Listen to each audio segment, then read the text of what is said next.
السلام عليكم ورحمة الله وبركاته. أسعد الله مساءكم. الرجاء الاشتراك في القناة فضلا وليس أمرا.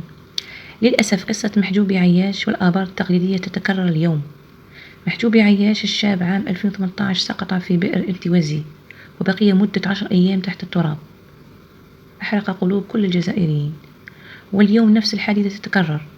كارثة صارت في مدينة بوسعادة، بالضبط في منطقة بيت بن عيسى بلدية بني سرور، أين اهتزت المدينة لسقوط شخصين في بئر تقليدي كانوا بصدد العمل فتهاوت عليهم التربة. تدخلت الحماية المدنية بسرعة وتمكنت من إخراج الضحية الأولى، لكن للأسف كان قد فارق الحياة. ولا تزال عمليات البحث عن الضحية الثانية وسط مجهودات كبيرة من طرف رجال الحماية المدنية. إليكم المشهد.